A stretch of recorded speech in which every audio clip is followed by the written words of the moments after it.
बंदी छोड़ सतगुरु रामपाल जी परमेश्वर जी की जय हो। परमपिता परमात्मा, सारी सृष्टि के रचनहार, कुल मालिक, असंख्य ब्रह्मांडों के स्वामी, जगत गुरु, तीनों लोकों में प्रवेश करके सबका भरण पोषण करने वाले, राजाधिराज, आत्माधार, नाथों के नाथ, देवों के देव महादेव, सर्वेश्वर, महेश्वर, मृत्युंजय, अजरो अमर, आदि अनादि सनातनी प्रभु, जगत पिता जगदीश्वर, श्री श्री 1008 की उपाधि के वास्तविक अधिकारी, अकाल मूरत सौद स्वरूपी राम वासुदेव, सर्वगतम ब्रह्म, परम पूजे, प्रथम पूजे, परम संत, परम पुरुष, परम धनी, परम दयालु, सत्य कबीर, हक्का कबीर, अल्लाहु कबीर, अल्लाहु अकबर, बाखबर, अल्लाह ताला, जगत के तारणहार, जगत के मुक्तिदाता, जगत के जगन्नाथ, हारे के सहारे, हिंदुओं के राम, मुसलमानों के अल्लाह, सिखों के वाहिगुरु, ईसाइयों के मसीह, दया के सागर दया निधि, करुणा के सागर करुणा निधि, स्वयंभू परिभू, संकट मोचन, कष्ट हरण, मंगल करण, दुख भंजन, अविगत कबीर, निर्विकार निर्विषम परमात्मा, अलय अलेख सतगुरु, आदि अनादि सतगुरु, असली मर्यादा पुरुषोत्तम, असली राम, असली कृष्ण, असली घनश्याम, असली मुरारी, राजाओं के राजा, महाराजाओं के महाराजा, शहंशाहों के शहंशाह, सम्राटों के सम्राट, भगवानों के भगवान, अल्लाहों के अल्लाह, मसीहों के मसीह, सच्चे वाहिगुरु, बाबाओं के बाबा, पीरों के पीर, सेठों के सेठ, जगत सेठ, सावड़ सा सेठ, सर्वगुण संपन्न, अनंत कोटि कलाओं के स्वामी, अनंत कोटि ब्रह्मांडों के नायक, योगियों में महायोगी, ध्यानियों में महाध्यानी, सिद्धों में परम सिद्ध, ज्ञानियों में तत्व ज्ञानी, ब्रह्म ज्ञानी, महाज्ञानी, परम ज्ञानी, सर्वश्रेष्ठ ज्ञानी, विज्ञानी, युवा कबीर, समर्थ कबीर, असमवात, अमित ओजा, सच्चे रहनुमा, करीम अल्लाह, सुभान अल्लाह, दुनिया के अंतिम पैगंबर, 8 सितंबर 1951 से गांव धनाना, जिला सोनीपत, हरियाणा, भारतवर्ष की पावन भूमि पे प्रकट रियल कल की भगवान श्री नारायण साकार हरि, श्री बाबा साहेब स्वयंभू संत शिरोमणि सतगुरु रामपाल जी परमेश्वर जी के चरण कमल में साध संगति से देश विदेश से जुड़े हुए हम सभी सत्सेवक भाई बहनों का अनंत कोटि दंडवत प्रणाम। सत्साई भाई और बहनों, बहुत बड़ी दया परमपिता परमेश्वर, सर्व सृष्टि के रचनहार, उत्पत्ति करता सतगुरु रामपाल जी परमेश्वर जी की, जिनके विशेष आशीर्वाद से, जिनकी वीआईपी कृपा से आप और हम सभी सत्सेवक भाई बहन जो साध संगति से जुड़े हुए हैं, अपने आत्म कल्याणार्थ इस भक्ति मार्ग में गुरुदेव भगवान के तत्व ज्ञान को आधार बनाकर उन्हीं के चरण कमलों में दृढ़ता के साथ में लगे हुए हैं। भाई और बहनों, सृष्टि रचना के माध्यम से करौथा कांड और बरवाला कांड के रहस्य उजागर हो रहे हैं। वो अनसुनी सच्चाई जो आज तक आपने नहीं सुनी, आज तक आपको किसी ने नहीं बताई, अब साध संगति के माध्यम से और प्रमाणित तथ्यों के आधार पर, पुस्तकों में लिखी बातों के आधार पर, स्वयं उन भक्तों के वीडियो के आधार पर और स्वयं सतगुरु रामपाल जी परमेश्वर जी के मुख कमल से सर्व परमाणु सहित आप जी करौथा कांड और बरवाला कांड का अनसुना रहस्य जान पा रहे हैं, समझ पा रहे हैं। भाई और बहनों, ये सभी जानकारियां बहुत ही आवश्यक है, क्योंकि इन जानकारियों के अभाव में आप और हम कभी भी काल के षड्यंत्र का शिकार हो सकते हैं। सतगुरु रामपाल जी भगवान इस काल के लोक में आप और हमारे से भक्ति करवाने के लिए हमारे अंदर जितनी भी प्रकार की शंका हैं, संशय हैं, भय हैं या गलत फहमियाँ हैं, परमेश्वर उन सब को हमसे दूर करवाना चाहते हैं। क्योंकि काल अपनी लड़ाई सूक्ष्म रूप से लड़ता है और काल की सूक्ष्म चाल को जीव नहीं समझ पाता है, इसलिए परमात्मा दया करते हैं अपने किन्हीं दास के ऊपर या दासियों के ऊपर। वो गुरुदेव भगवान की रजा, उनकी मेहर, उनकी मौज, वो किसको अपने मिशन के लिए खड़ा करते हैं, निमित्त बनाते हैं। तो वर्तमान में पूज्य गुरुदेव जी की असीम रजा, जो परमेश्वर ने सत्सेवक भाई बहनों को निमित्त बनाया हुआ है, और आपके सामने सत्य प्रमाणित बरवाला कांड और करौथा कांड की सच्चाई पहुंचाई जा रही है।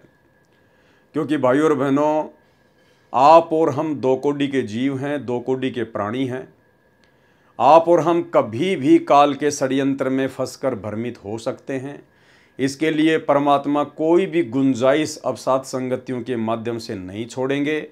आने वाले 1000 वर्ष तक जो परमेश्वर का मार्ग निर्बाध रूप से चलने वाला है, उस मार्ग में परमेश्वर की आत्मा किसी भी प्रकार से काल के षड्यंत्र का शिकार ना बन सकें। इसके लिए परमात्मा किसी भी प्रकार की कोई भी कमी ना तो स्वयं रखेंगे और यथासंभव अपने दास दासियों को सेवा देते हुए उनके माध्यम से भी कंप्लीट जानकारी अपनी तमाम आत्माओं तक पहुंचाएंगे। तो भाई और बहनों, आज का बरवाला कांड के ऊपर हमारा ये पार्ट नंबर 2 है। और वैसे यदि देखा जाए जो तमाम वीडियो बन रहे हैं करोथा कांड और बरवाला कांड के ऊपर, उसी हिसाब से हमारा ये 8वें नंबर का पार्ट है।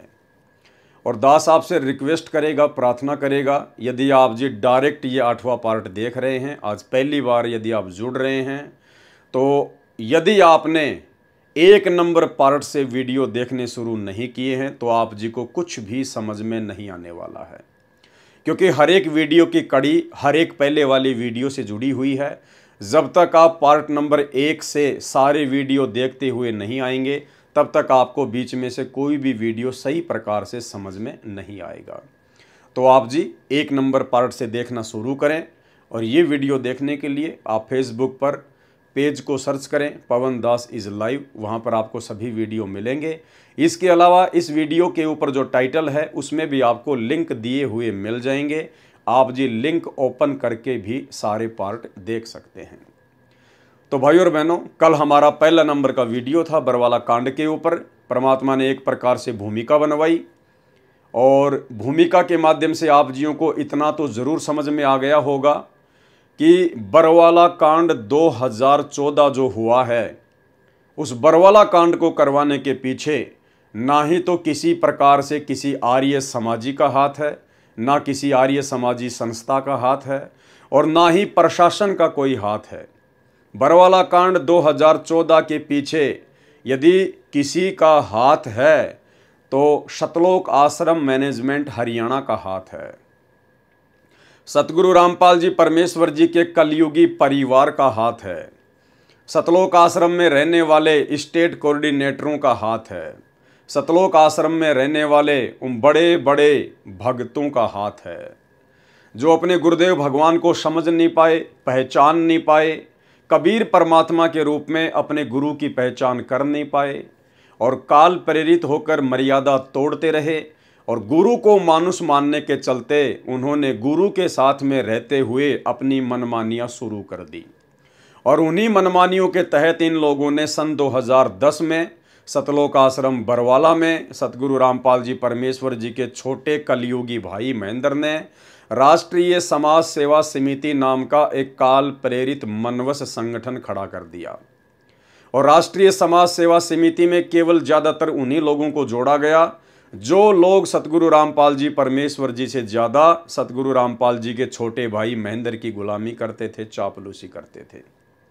और इन लोगों ने मनमुखी होकर 3 पुस्तकें लिखी, न्यायालय के खिलाफ, भ्रष्ट जज कुमारग पर, न्यायालय की गिरती गरिमा और सरासर अन्याय। और इन तीनों पुस्तकों में इन्होंने जजों के खिलाफ भड़काऊ भाषा का प्रयोग किया। जालिम, निकम्मे, महाजूठे, हरामखोर, ना जाने क्या क्या शब्दों का इन्होंने प्रयोग किया। और फिर वो पुस्तकें पूरे हरियाणा में बंटवाई गई, सभी कोर्टों में बंटवाई गई, जजों की टेबल पर भी पहुंचाई गई। जबकि उन्हीं जजों के नीचे सतगुरु रामपाल जी परमेश्वर जी के मुकदमे चल रहे हैं। तो आप जी खुद विचार कर सकते हैं कि यदि उन्हीं जजों के खिलाफ आप जी इस प्रकार से भगत होकर अभद्र भाषा का प्रयोग करेंगे, लिखेंगे, तो आप जी के सतगुरुदेव जी के मुकदमों के ऊपर क्या असर पड़ेगा। लेकिन भाई इन लोगों को इन सब बातों से कोई मतलब नहीं था, क्योंकि ये तो पूरी तरह से काल भगवान के गुलाम बनकर अपनी सेवा में लगे हुए थे। इनको ना आगे का पता था ना पीछे का पता था, ये केवल पूरी तरह से काल प्रेरित थे। काल ने इनसे जो करवाना था केवल वही इनके अंदर प्रवेश करके उसने करवाया। यानी सीधा सीधा अपन कह सकते हैं कि जजों को भड़काकर काल का काम सतलोक आश्रम मैनेजमेंट हरियाणा के माध्यम से केवल एक ही था कि बरवाला कांड करवाया जाए, इस संत को बदनाम करवाया जाए, इस संत के भगतों को तोड़ा जाए।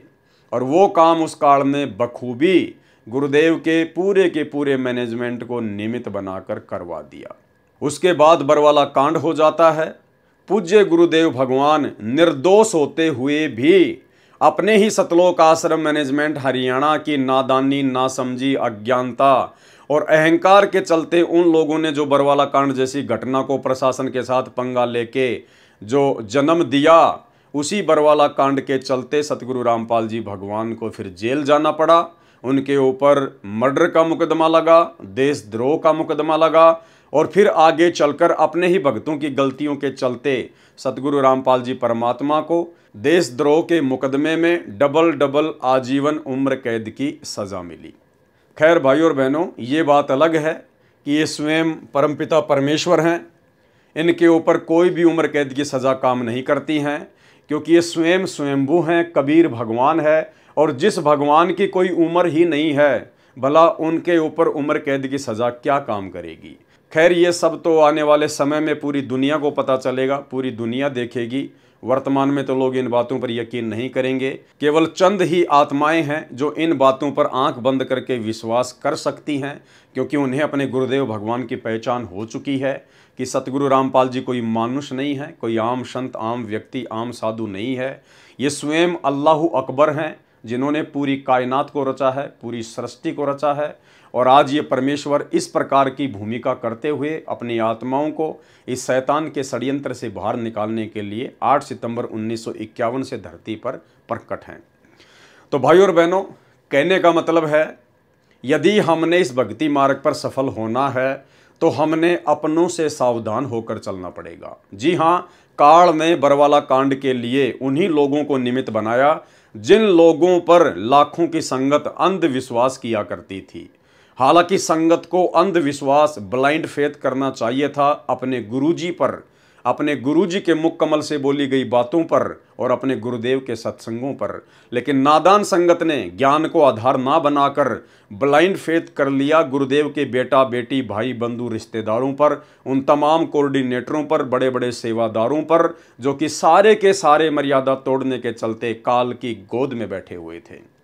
तो भाइयों और बहनों, अब हमने सावधान हो जाना है। परमात्मा हमें मौका दे रहे हैं ताकि आगे चलकर अपने उन्हीं भगत भाई बहनों की गलतियों से शिक्षा लेते हुए हम इस भक्ति मार्ग में कोई ऐसी गलती ना कर बैठें जिसके चलते हमारी भक्ति का तो सत्यानाश हो ही हो, साथ में हमारे गुरुदेव को भी किसी प्रकार की आपत्ति या दिक्कत। क्योंकि काल लोक में परमात्मा जिस प्रकार से एक आम संत, एक आम व्यक्ति की भूमिका कर रहे हैं, उस आधार से हम भगत आत्माओं की तरफ से हमारे गुरुदेव भगवान को किसी भी प्रकार की कोई भी समस्या का सामना ना करना पड़े। तो भाई और बहनों, आज हमारा ये दूसरा पार्ट है। आपने बहुत ही ध्यान से इन चीज़ों को समझना है। और दास आपसे फिर से रिक्वेस्ट करेगा, फिर से आपसे प्रार्थना करेगा, यदि आपने 1 नंबर पार्ट से वीडियो देखने शुरू नहीं किए हैं तो आपको ज़रूर देखने चाहिए, अन्यथा आपको 5 नंबर पार्ट तो ज़रूर देखना चाहिए। क्योंकि 5 नंबर पार्ट में गुरुदेव भगवान ने स्वतंत्र कर्मों का जिक्र किया है। और स्वतंत्र कर्मों के तहत जब ये काल ये मनुष्य शरीर प्रदान करता है स्त्री या पुरुष का, तो ये 75% पाप कर्म और पुण्य कर्म मिलाकर जीव का प्रारब्ध बना देता है। यानी जो 75% पाप और पुण्य कर्म मिलाकर ये जो हमारा भाग्य बनाता है, हमारी जो ये किस्मत बनाता है, जो हमें भोगना ही भोगना होता है। अगर दुख है तो दुख भोगने पड़ेंगे, सुख है तो सुख भोगने पड़ेंगे। 75% कर्मों के हम लोग अधीन होते हैं, परतंत्र होते हैं, क्योंकि काल हमारे संचित कर्मों से रेशियो निकाल कर पाप और पुण्य का 75% हमारा भाग्य निर्धारित करता है। उसमें परम संत के अलावा कोई भी पृथ्वी पर चेंज नहीं कर सकता है। इसके अलावा 25% ये हमें छूट देता है स्वतंत्र कर्मों के माध्यम से, कि 25% मैं आपको छूट दे रहा हूं। आप मनुष्य योनि में हैं, अन्य योनियों से सर्वश्रेष्ठ हैं। और ये जो मनुष्य योनि है ये एक कर्म योनि है, यानी हम इसमें कर्म बना भी सकते हैं और बिगाड़ भी सकते हैं। और ये कर्म बनाना और बिगाड़ना उन 25% स्वतंत्र कर्मों के ऊपर निर्भर करता है। तो स्वतंत्र कर्मों के तहत आप और हम भगत भाइयों बहनों ने कितना सजग होना है, कितना सावधान होकर चलना है। आज एक छोटा सा उदाहरण दास आपको देना चाहेगा। स्वतंत्र कर्मों के उस लेख में गुरुदेव भगवान ने एक और चीज़ का जिक्र किया था, यदि आपने देखा हो तो। स्वतंत्र कर्मों का एक लेख मैं आपको थोड़ा सा दिखाना चाहूँगा दोबारा से। ये कबीर सागर के सरलार से गुरुदेव ने अनुवाद करते हुए उसके पेज नंबर 346 पर लिखा है, अध्याय कर्म बोध सारांश। क्रियावान कर्म। अपने जीवन काल में जो कर्म प्राणी करता है वे क्रियावान कर्म कहे जाते हैं। ये 75% तो प्रारब्ध कर्म होते हैं, यानी जो संस्कार यानी भाग्य में लिखे हैं वे किए जाते हैं। 25% कर्म करने में जीव स्वतंत्र होता है, यानी 25% कर्म करने में इस काल ने मनुष्य को स्वतंत्र रखा हुआ है।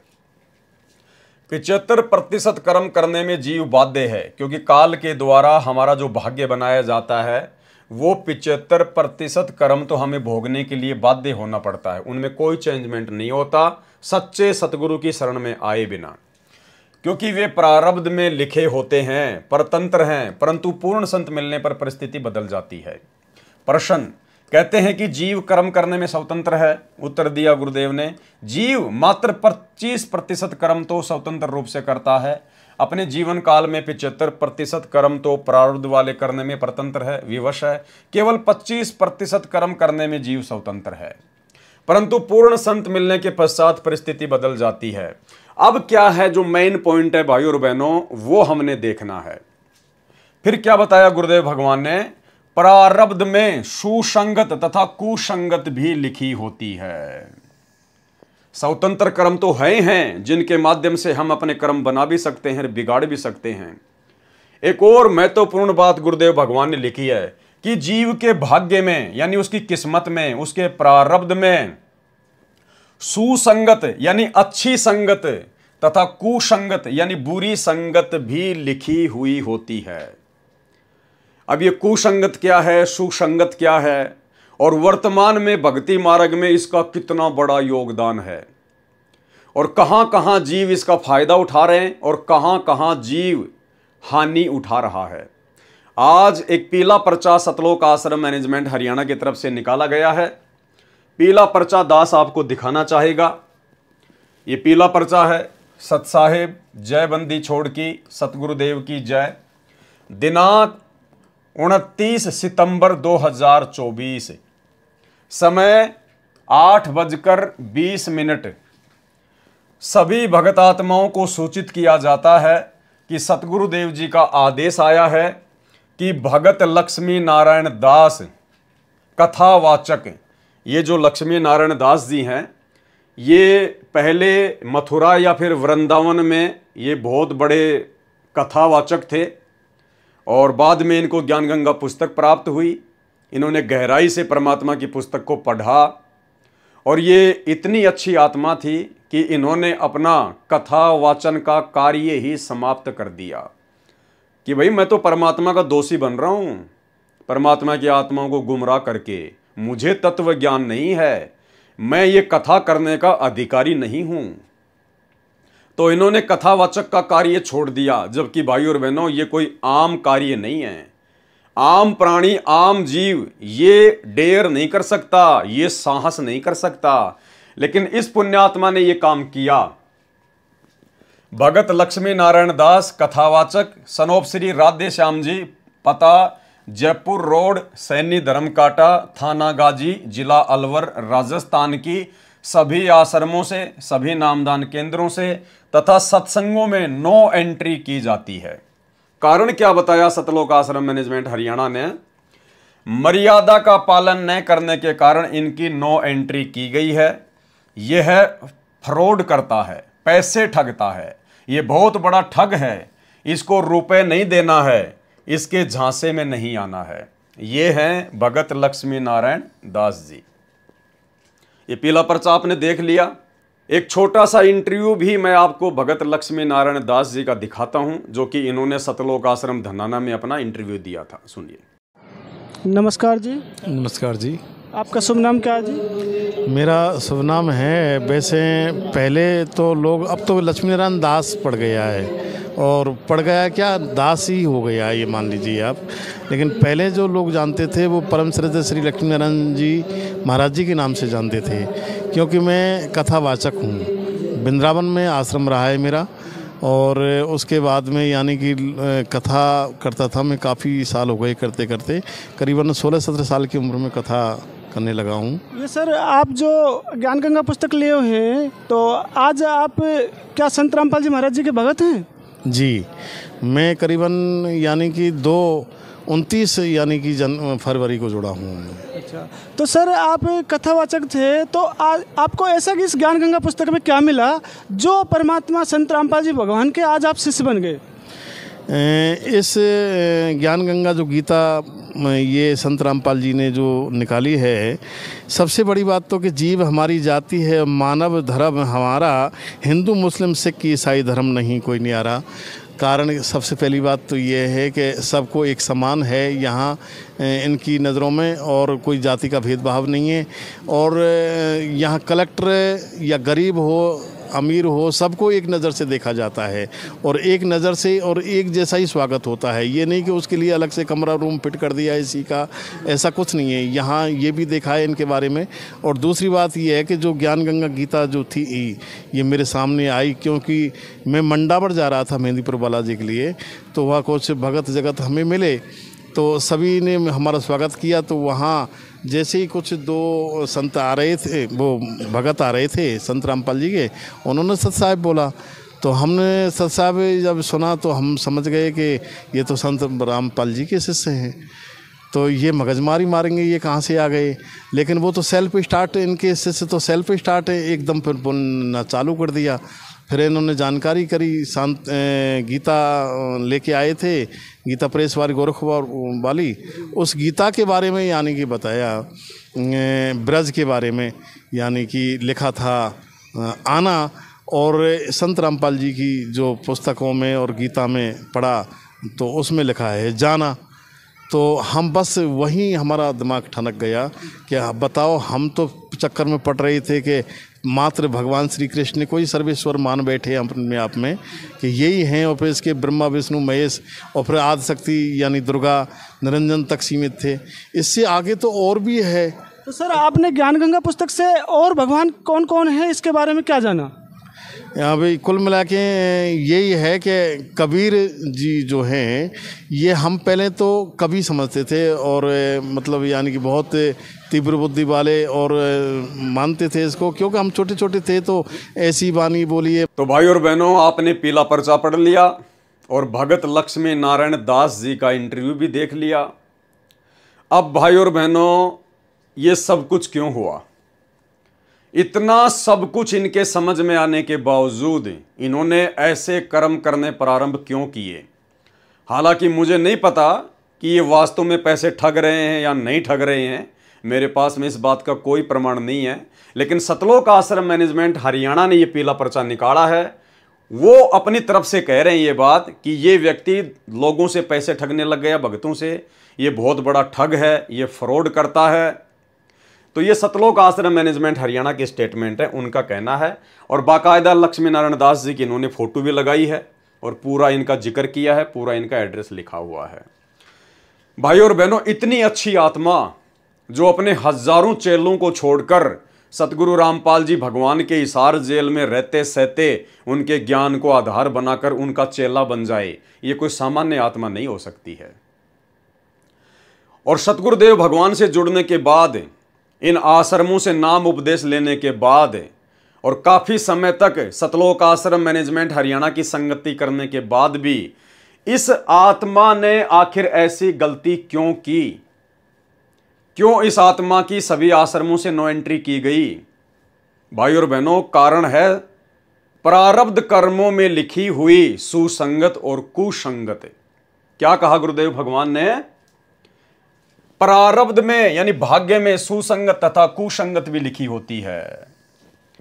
यह परमात्मा की विशेष आत्मा थी, पुण्य आत्मा थी, ज्ञान समझ के गुरुदेव भगवान से तो जुड़ गई अपने आत्म कल्याण के लिए। लेकिन भाई और बहनों, इस आत्मा के भाग्य में कुसंगत लिखी हुई थी। इसके प्रारब्ध में सुसंगत यानी साध संगति से जुड़ना हुआ नहीं लिखा था। सतगुरु से जुड़ने के बाद भी इसके भाग्य में सतलोक आश्रम मैनेजमेंट हरियाणा की कुसंगत लिखी हुई थी, और वो कुसंगत इसको सतगुरु की भक्ति से आज नीचे गिरा देती है। यानी इतना बड़ा रोल भक्ति मार्ग में सुसंगत और कुसंगत का। सतगुरु से नाम उपदेश लेने के बाद में यदि इस आत्मा को साध संगतियों का पता चल जाता और यदि यह आत्मा साध संगति से जुड़ जाती तो ये परमात्मा की एक नंबर की आत्मा होती, आज अपनी भक्ति बहुत अच्छी से कर रही होती। लेकिन इसके भाग्य में साध संगति नहीं थी, सुसंगत नहीं थी, इनके प्रारब्ध में कुसंगत लिखी हुई थी और कुसंगत इन्होंने सतलोक आश्रम मैनेजमेंट हरियाणा की, जिसके चलते आज इनको परमात्मा से, इस अनमोल वस्तु से दूर होना पड़ रहा है। भाई और बहनों, कितना बड़ा रोल है सुसंगत और कुसंगत का। शुक्र मनाओ सतगुरु रामपाल जी भगवान का कि आप जियों को सुसंगत प्राप्त हुई। भले आपने उपदेश ले लिया था, बाद में आपने साथ संगति के वीडियो देखे, भले आपने संकल्प लिया और साथ संगति से जुड़ गए, आपके प्रारब्ध में सतगुरु रामपाल जी भगवान ने पहले से सुसंगत लिखी हुई है, सुसंगत। और इसी सुसंगत से जुड़ने के कारण, साध संगति से जुड़ने के कारण आप जी आज भक्ति मार्ग में किस कदर दृढ़ होकर मर्यादाओं का ध्यान रखकर भक्ति कर रहे हैं। और ये आत्मा इतना बड़ा त्याग करके भी, हजारों अपने शिष्यों को छोड़कर भी कथा वाचन का कार्य करते थे, लाखों रुपया महीने का कमाते थे। उसके बाद इनके पास में कोई काम धंधा नहीं था, फिर भी इन्होंने हिम्मत की, परमात्मा पे विश्वास किया और परमेश्वर पर विश्वास करके इन्होंने नाम उपदेश लिया। लेकिन इनके भाग्य में कुसंगत लिखी हुई थी सतलोक आश्रम मैनेजमेंट हरियाणा की। ये बार बार आश्रमों में जाया करते थे, लेकिन इनको आश्रमों में वो वस्तु प्राप्त नहीं हुई जो वस्तु केवल साध संगतियों में है। ना इनकी शंकाओं का समाधान हुआ, क्योंकि मन में बहुत सारे प्रश्न, बहुत सारे सवाल खड़े होते हैं जब हम गुरुदेव भगवान के सत्संग सुनना शुरू करते हैं। उपदेश तो इन्होंने ले लिया गुरुदेव का ज्ञान सुनकर, ज्ञान सुनने के बाद में आत्मा एकदम से फड़कती है, जिसके पिछले पुण्य अच्छे होते हैं, जिसके संस्कार अच्छे होते हैं। तो नाम तो इसने जल्दबाजी में ले लिया, जोश जोश में ले लिया थोड़ा बहुत ज्ञान सुन के, लेकिन उसके बाद में जब ये काल मन में शंकाएं पैदा करता है, सत्संग सुनते जाओगे मन में शंकाएं पैदा होती जाएंगी, ऐसा क्यों, वैसा क्यों, ये क्यों, वो क्यों। उन सब बातों का जवाब इस भाई को सतलोक आश्रम मैनेजमेंट हरियाणा में नहीं मिला, क्योंकि वहां कोई ज्ञान चर्चा नहीं होती, उन आश्रमों में कोई ज्ञान चर्चा नहीं होती, कोई साध संगति नहीं होती, कोई शंका समाधान नहीं होता। और इसने देखा कि यार ये हो क्या रहा है, संत रामपाल जी का ज्ञान तो कुछ कह रहा है और इन आश्रमों में ये लोग क्या कर रहे हैं, संत रामपाल जी का परिवार क्या कर रहा है। और इन्होंने फिर विचार किया ठंडे दिमाग से कि यार जो काम लोगों को भगवान की आड़ में ठगने का मैं किया करता था, अरे वही का वही काम तो गुरुजी का परिवार भगवान की आड़ में, अपने गुरुजी की आड़ में, ज्योति और पाठ के नाम पर, दान के नाम पर, जमीन के नाम पर गुरुजी का परिवार संगत से कर रहा है। फिर मेरे इसमें अंतर क्या था। तो इसने सोचा कि मैंने कथा वचन का काम क्यों छोड़ा। भाई मैं भी तो दुनिया को भगवान के नाम पे ठग रहा था और संत रामपाल जी का परिवार भी दुनिया को भगवान के नाम पे ठग रहा है, ज्योति और पाठ के नाम पे ठग रहा है, दान धर्म के नाम पे ठग रहा है, जबकि हम दोनों तो बराबर के हैं। संत रामपाल जी का परिवार भी उनका भगत है और इन्होंने सोचा कि मैं भी संत रामपाल जी का भगत हूं, तो हम तो आपस में भगत भाई हो गए। तो जब ये भगत भाई गुरुजी के आदेश की आड़ में ठग सकते हैं, गुरुजी के नाम की आड़ में अपने ही भाइयों को ठग सकते हैं, तो मैं क्यों नहीं कर सकता ये शुभ काम। ये तो मैं पहले ना कर रहा था, मुझे वो काम छोड़ना नहीं चाहिए था। तो शायद इन्होंने वो काम फिर से शुरू कर दिया कुसंगत के कारण। तो आप जी समझ सकते हैं भाई और बहनों, परमात्मा का एक एक शब्द कितना इंपॉर्टेंट है।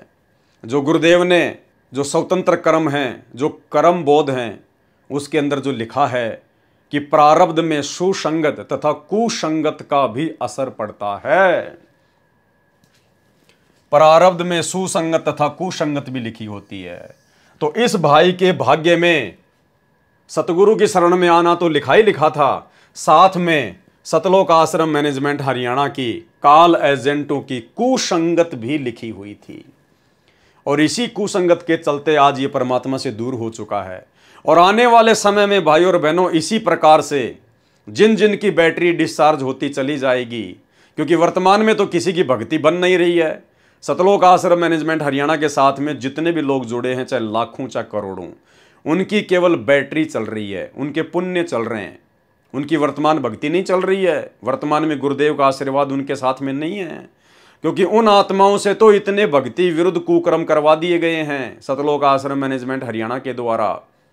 राजनीति करना, राजनेताओं की चापलूसी करवाना, उनकी रैलियों में जाना, धक्के खाना, धनाना गांव में स्टेडियम बनाना, आश्रम में हॉस्पिटल का काम शुरू कर देना, भक्तों के ज्योति पाठ और दान के पैसे का दुरुपयोग करना, गुंडों की सीबीआई जांच में भक्तों को बैठाना, मर्यादा तोड़वाना, गुंडों की सीबीआई जांच के लिए भक्तों के दान का चंदे के रूप में 5-5 लाख रुपए देना, हरियाणा के जाट आरक्षण में जगत वालों के साथ भक्तों को बैठा देना, जाट आरक्षण में करोड़ों रुपया चंदे के रूप में भक्तों के ज्योति और पाठ का देना, सबकी मर्यादा तोड़वा दी गई है। तो थोड़े बहुत दिनों में आप जियों के सामने आ जाएगा, ये जितने भी जो लोग जुड़े हुए आज इन आश्रमों में जा रहे हैं, ये सब अपने अपने घर पे बैठ जाएंगे। अगर कोई अच्छी आत्मा होगी तो सात संगति की वीडियो देखकर गुरुदेव भगवान से अपने तमाम गलतियों की अपने घर पर समायाचना मांग के भक्ति फिर से शुरू कर देगी, परमात्मा उसकी ज्योत वापस जला देगा।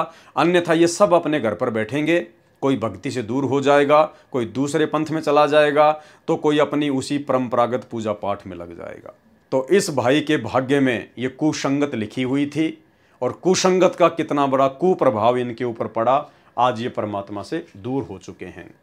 तो इसी प्रकार भाइयों और बहनों, ये जो बरवाला कांड का जो जनक है सतलोक आश्रम मैनेजमेंट हरियाणा, ये कुसंगत है, कुसंगत। और इसी कुसंगत ने बरवाला कांड से पहले जो पुस्तक लिखवाई थी भ्रष्ट जज कुमारग पर, जिसके ऊपर आप जी पहला वीडियो देख चुके हो, आज हमारा ये दूसरा वीडियो है। और इन्होंने क्या क्या कुकर्म किए, ये पुस्तक भ्रष्ट जज कुमारग पर लिखकर राष्ट्रीय समाज सेवा समिति के सर्व सदस्य, ये समिति पूर्ण रूप से धार्मिक तथा गैर राजनीतिक है। ये समिति कितनी गैर राजनीतिक है, ये मैंने आपको कल के वीडियो में अच्छे से उदाहरण देकर बता दिया, समझा दिया है।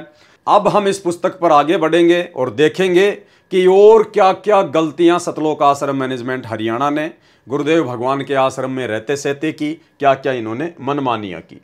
तो कल के वीडियो में आपने यहां तक पढ़ लिया था, देख लिया था कि किस प्रकार से हरियाणा का पूर्व मुख्यमंत्री भूपेंद्र सिंह हुड्डा, उसने अपनी कुर्सी को बचाए रखने के लिए और किस प्रकार से धोखा किया, फ्रॉडबाजी की।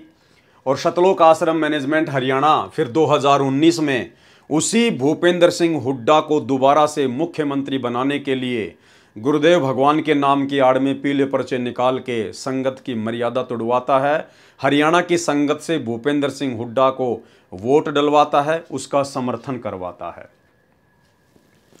जब इस कंस भूपेंद्र सिंह हुड्डा की कोई दाढ़ नहीं गली, पृथ्वी छोटी हो गई, उस समय उसी महापुरुष के चरणों में अर्ज लगाई, जिसके साथ सन 2006 से ही दुश्मन जैसा बर्ताव करता आ रहा था। खुद लिख रहे हैं राष्ट्रीय समाज सेवा समिति वाले, सतलोक आश्रम मैनेजमेंट हरियाणा वाले, भ्रष्ट जज कुमारग नामक इस पुस्तक में कि भूपेंद्र सिंह हुड्डा ने संत रामपाल जी के साथ में दुश्मन जैसा बर्ताव किया था। अरे तो भैया उसी दुश्मन को तूने 2019 में वोट क्यों डलवाए? उसी दुश्मन के आप सतलोक आश्रम मैनेजमेंट हरियाणा वालों ने गुरुदेव के जेल जाने के बाद में उसका सपोर्ट करवा के, उसको वोट डलवा के आप लोगों ने उसके तलवे क्यों चाटे? आप अपने गुरुजी के पक्ष में हो या फिर विपक्ष में हो? असल में गुरुद्रोही कौन हुआ? जो अपने गुरुजी के दुश्मन का सपोर्ट कर रहा है 2019 में, तो असल गुरुद्रोही कौन हुआ? सतलोक आश्रम मैनेजमेंट हरियाणा। ये इन्हीं के हाथों से लिखी हुई पुस्तक है भाइयों और बहनों, दास केवल आपको पढ़ के दिखा रहा है। उस समय इस व्यक्ति ने जीभ निकाल रखी थी। मध्यस्थता करने वाले पूर्व केंद्रीय मंत्री जयप्रकाश के माध्यम से कहा कि मेरी सर्व गलतियां माफ करें, मैं भ्रमित था, आज मेरी आंखें खुल गई हैं, मुझे भले बुरे की पहचान हो गई है। ये तो राजनेताओं के डायलॉग होते हैं, झूठ पे झूठ बोलना, ये तो उनके डायलॉग होते हैं। आज तक जितने भी मुकदमे बनाए हैं सभी वापस लेकर समाप्त कर दूंगा, मेरी रक्षा करें। पहले तो आश्रम के मोजिज भक्तों ने उस मध्यस्थता करने वाले को मना कर दिया कि इस व्यक्ति का नाम भी नहीं लेना हमारे सामने। ये देखो भाइयों और बहनों, ये मनमानियां हैं। देखो जिस प्रकार से कोई आदमी एक नौकर अपॉइंटमेंट करता है कि भाई तू मेरे घर पर चपड़ासी की नौकरी करेगा, पियोन की नौकरी करेगा, गार्ड बन के काम करेगा, और वो व्यक्ति अंदर अपना काम कर रहा होता है, मालिक। अब पियोन का काम क्या है, गार्ड का काम क्या है? गेट पर कोई भी आता है, कोई भी समाचार लाता है, कोई भी संदेशा लाता है, तो गार्ड का काम केवल उसको वहीं से वापस कर देने का नहीं है। गार्ड केवल नौकर है, नौकर दास है, गुलाम है।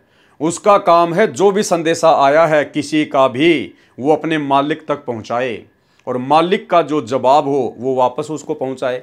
दास का केवल इतना ही काम होता है, नौकर का।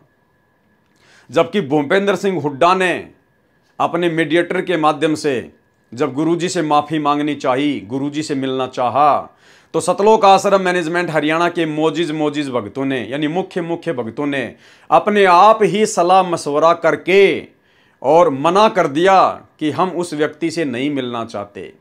ये है मनमाना आचरण, अपने आप को बहुत बड़ा समझना, अहंकार में चूर हो जाना। जबकि भक्तों का काम था अपने गुरुजी तक वो प्रार्थना पहुंचाना कि गुरुजी ऐसी ऐसी बात है, भूपेंद्र सिंह हुड्डा का संदेशा आया है किसी व्यक्ति के माध्यम से, आप जी का क्या आदेश है। अब जैसा आदेश गुरुजी दें वैसा ही आप उनको बता दो। लेकिन ये लोग तो राष्ट्रीय समाज सेवा समिति बना के, और राष्ट्रीय समाज सेवा समिति का मैंने आपको जो पॉइंट नंबर 12 दिखाया, जो इनका नियम था कि हम राष्ट्रीय समाज सेवा समिति वाले अर्थात सतलोक आश्रम मैनेजमेंट हरियाणा वाले संत रामपाल जी से किसी भी कार्य में कोई दिशा निर्देश नहीं लेंगे। इन्होंने पहले ही साबित कर दिया अपने संविधान में पॉइंट नंबर 12 में कि हम संत रामपाल जी से कोई सलाह मशवरा नहीं करेंगे, हम मनमानियां करेंगे। और उसी मनमानी के तहत इन्होंने संत रामपाल जी तक संदेशा नहीं पहुंचाया। पहले तो आश्रम के मोजिज भक्तों ने उस मध्यस्थता करने वाले को मना कर दिया कि इस व्यक्ति का नाम भी नहीं लेना हमारे सामने। इस दुष्ट व्यक्ति ने बिना मतलब एक देवता स्वरूप जनता के हितैषी संत को सताया है। इससे पूछो कि हमने तथा हमारे गुरुदेव जी ने इसका क्या बिगाड़ा है। बहुत विनय करने पर तथा विशेष भक्तों के माध्यम से प्रार्थना आने पर, उसके बाद जब बहुत ज्यादा विनय की गई, प्रार्थना की गई, तो जालिम भूपेंद्र सिंह हुड्डा की याचना गुरुदेव जी को बताई गई। उसके बाद में फिर कहीं जाकर गुरुदेव तक इन्होंने वो प्रार्थना पहुंचाई। किसकी? जालिम भूपेंद्र सिंह हुड्डा की। और उसी जालिम को इन्होंने 2019 में वोट डालकर अपना बालम बना लिया। फिर गुरुदेव भगवान ने क्या जवाब दिया? ये गुरुदेव भगवान का जवाब ध्यान रखना भाई और बहनों, आगे काम आएगा। गुरुदेव भगवान ने, अंतर्यामी गुरुदेव भगवान ने क्या जवाब दिया? गुरुदेव जी ने कहा कि यह व्यक्ति कोई मुकदमे वापस नहीं लेगा। क्या कहा सतगुरु रामपाल जी भगवान ने? कि भाई ये व्यक्ति भूपेंद्र सिंह हुड्डा कोई मुकदमे वापस नहीं लेगा, ये झूठ बोल रहा है, ये डेढ़ शाना बन रहा है अपनी सरकार बचाए रखने के लिए, ये कोई मुकदमे वापस नहीं लेगा। ये व्यक्ति कोई मुकदमे वापस नहीं लेगा क्योंकि इसके भाग्य में भलाई नहीं है। ध्यान रखना भाई और बहनों, ये लाइन आगे काम आएगी। ये व्यक्ति कोई मुकदमे वापस नहीं लेगा क्योंकि इसके भाग्य में भलाई नहीं है। परमात्मा ने इसका भाग्य बता दिया, इसका प्रारब्ध बता दिया, इसकी किस्मत बता दी कि भूपेंद्र सिंह हुड्डा के भाग्य में भलाई नहीं है। जैसा कि टीवी चैनलों पर चल रही खबरों से पता चलता है कि वे दुष्ट लोग डटकर सड़क पर बैठ गए हैं, आश्रम खाली कराने की जिद कर रहे हैं। यानी करोथा कांड के समय की बातें हो रही हैं। आश्रम पर मिलिट्री आ चुकी है। ये आर्य समाजी आचार्य जनता का नाश करना चाहते हैं तथा अन्य पार्टी वाले अपने राजनीतिक दुश्मन श्री भूपेंद्र सिंह हुड्डा को पद से हटाना चाहते हैं। इसलिए ये मासूम लोगों को मरवाना चाहते हैं जो इनके गंदे मंसूबों से परिचित नहीं है। आश्रम सर्वोच्च न्यायालय के आदेश से मिला है, किसी भी कीमत पर खाली नहीं कराया जा सकता। वहां पर लाशें बिछ जाएंगी। मेरी आत्मा नहीं मानती कि वहां नरसंहार हो। ऐसे आश्रम का आप क्या करोगे? इसलिए जनहित में आश्रम खाली कर देना उचित है। सरकार से वायदा कराएं कि आश्रम की सुरक्षा मिलिट्री को सुपुर्द करें। तत्कालीन मुख्यमंत्री भूपेंद्र सिंह हुड्डा ने यह शर्त मंजूर कर ली। गुरुदेव भगवान की यह शर्त उसने मंजूर कर ली अपनी सरकार बचाए रखने के लिए। आश्रम खाली कर दिया गया। तब उस कंस भूपेंद्र की सरकार बची। 2013 की बात है ये। 12 मई 2013 से 26 अक्टूबर 2014 तक 1.5 वर्ष का इस कृतगनी को राज्य हमारे सतगुरुदेव जी का बख्शा हुआ था। उसके पश्चात आगे क्या लिख रहे हैं सतलोक आश्रम मैनेजमेंट हरियाणा वाले भूपेंद्र सिंह हुड्डा के विषय में? उसके पश्चात यह कृतगनी व्यक्ति भूपेंद्र सिंह हुड्डा आश्रम में संत जी का धन्यवाद करने भी नहीं आया। यानी 2013 में गुरुदेव ने भूपेंद्र सिंह हुड्डा की याचना पर, उसकी प्रार्थना पर कि साहब मेरी सरकार गिर जाएगी, आश्रम तो मैं खाली करा नहीं सकता आप लोगों से, क्योंकि आपको जो है सुप्रीम कोर्ट से मिला है। अब अगर मेरी सरकार आप जी बचा सकते हो तो बचा दीजिए। उधर से आर्य समाजी मुझे परेशान कर रहे हैं, दुखी कर रहे हैं। आप जी करोथा आश्रम को खाली कर दीजिए ताकि आर्य समाजी भी खुश हो जाएं और मेरी सरकार बची की बची रह जाए। तो गुरुदेव भगवान ने कहा कि ठीक है, जा, तेरे को माफ़ किया। गुरुदेव ने आश्रम खाली करवा दिया, इसकी सरकार बच गई। उसके बाद सतलोक आश्रम मैनेजमेंट हरियाणा कह रहा कि ये कृतघ्नी व्यक्ति उसके बदले सतगुरु रामपाल जी भगवान का धन्यवाद करने के लिए आश्रम में भी नहीं आया। उसके पश्चात यह कृतघ्नी व्यक्ति भूपेंद्र सिंह हुड्डा आश्रम में संत जी का धन्यवाद भी करने नहीं आया। कब की बात है? 2013 की। अरे तो भैया, ऐसे कृतघ्नी आदमी को जब आप जानते थे, पहचानते थे, आपको पता था, 2013 की ये बात है, फिर 2019 में तुमने उसी कृतघ्नी व्यक्ति भूपेंद्र सिंह हुड्डा को संगत से वोट क्यों डलवाए? पीले पर्चे निकाल निकाल के, गुरुजी का ही आदेश बता बता के तुमने संगत से इस भूपेंद्र सिंह हुड्डा का समर्थन क्यों करवाया? ऐसे कंस और कृतघ्नी व्यक्ति का तुम्हारे शब्दों में। तो बताओ फिर गुरुजी का सबसे बड़ा दुश्मन कौन हुआ? सतलोक आश्रम मैनेजमेंट हरियाणा। गुरुजी का परिवार जो गुरुजी के सबसे बड़े दुश्मन को 2019 में सपोर्ट कर रहा है। जबकि 13 मई 2014 को मध्यस्थता कराने वाला सीधा भूपेंद्र सिंह हुड्डा से बातें कर रहा था। 3 दिन तक ये सो नहीं पाया था। भगत सुन रहे थे कि वह कह रहा था कि एक बार मेरे गले से फांसी निकलने दो, इस समस्या का हल हो जाने दो, मैं आश्रम में आऊंगा, कहो तो आज रात को ही आ जाऊं। गरज निकली, बच्चा सुखी, काम बना तो किसी की जरूरत कृतघ्नी व्यक्ति को नहीं होती। 18 मई 2013 को मध्यस्थता कराने वाले पूर्व केंद्रीय मंत्री श्री जयप्रकाश जी ने कहा कि मैं तो वायदा करता हूं, उसे पूरा करता हूं। मेरे सामने जो वादा मुख्यमंत्री जी ने किया है, मैं आपकी मीटिंग मुख्यमंत्री तत्कालीन से कराऊंगा। यानी भाइयों और बहनों, जिस व्यक्ति के माध्यम से मध्यस्थता हुई थी पूर्व केंद्रीय मंत्री जयप्रकाश के माध्यम से, तो भूपेंद्र सिंह हुड्डा तो गुरुजी का धन्यवाद करने के लिए आश्रम में आए नहीं, उसकी तो सरकार बच गई, वो तो अपनी फिर मौज में मस्ती में। लेकिन जिस व्यक्ति ने मीडिएटर की भूमिका निभाई थी पूर्व केंद्रीय मंत्री जयप्रकाश ने, उस व्यक्ति ने सतलोक आश्रम में फोन किया महेंद्र के पास में, और उसने कहा कि मैं अपना वादा निभाऊंगा, मैं आप सतलोक आश्रम वालों की मीटिंग दिल्ली में भूपेंद्र सिंह हुड्डा के आवास पर करवाऊंगा। और ये सतलोक आश्रम मैनेजमेंट हरियाणा वाले मुख्य भगत, उसी कंस जालिम, इन्हीं के शब्दों में, उसी कंस कृतघ्नी जालिम व्यक्ति भूपेंद्र सिंह हुड्डा के घर पर दिल्ली में उसके साथ मीटिंग करने के लिए सतलोक आश्रम से चले जाते हैं। देखो भाई और बहनों, कितना बेबुद्धि का काम है। अरे आना चाहिए था उस आदमी ने आश्रम में, क्योंकि गुरुजी ने उसकी सरकार बचाई। धन्यवाद करने के लिए आना तो चाहिए था भूपेंद्र सिंह हुड्डा को सतलोक आश्रम बरवाला में।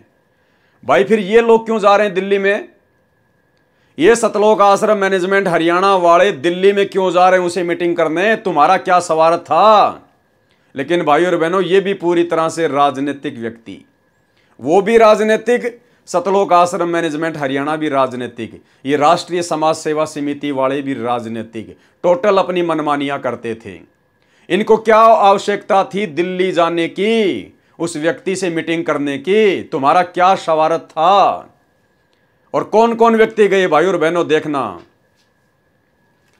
मैं आपकी मीटिंग मुख्यमंत्री तत्कालीन से कराऊंगा, श्री भूपेंद्र सिंह हुड्डा जी से 18 मई 2013 को उसके दिल्ली निवास पर आश्रम के 1 नंबर भगत कौन? भगत महेंद्र दास जी, यानी सतगुरु रामपाल जी का छोटा कलयुगी भाई, गुरुजी के भाई। 2 नंबर भगत बलजीत दास जी, ट्रस्ट के महासचिव। 3 नंबर भगत राज कपूर जी को साथ लेकर श्री भूपेंद्र जी तत्कालीन मुख्यमंत्री जी से मिले। साथ में श्री महेंद्र सिंह चोपड़ा मुख्यमंत्री का पीए। कुल 6 व्यक्तियों के बीच में मीटिंग हुई। क्या आवश्यकता थी भाई इन लोगों को दिल्ली जाने की? अरे तुम भगत हो, तुम्हारे को भक्ति से मतलब है, या तुम राजनेता हो, तुम्हारे को राजनीति से मतलब है। उस भूपेंद्र सिंह हुड्डा को आना चाहिए था सतलोक आश्रम में गुरुजी का धन्यवाद करने के लिए, लेकिन उल्टा ये लोग जा रहे हैं दिल्ली में उसे मीटिंग करने के लिए। क्यों भाई? ये है भाई और बहनों बेबुद्धि के काम। भक्ति छोड़कर राजनीति में पड़ना, ये होती है काल प्रेरणा। इसको कहते हैं मनमाना आचरण।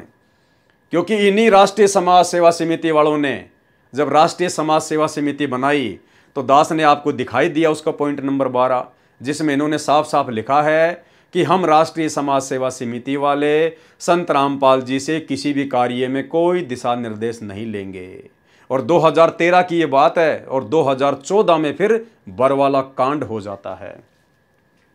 इसने अपना वायदा दोहराया कि मैं आपके सभी मुकदमे समाप्त कर दूंगा, परंतु झूठा तथा कर्महीन व्यक्ति कभी अच्छा कार्य नहीं कर सकता। ये पॉइंट ध्यान है ना भाई और बहनों आपको।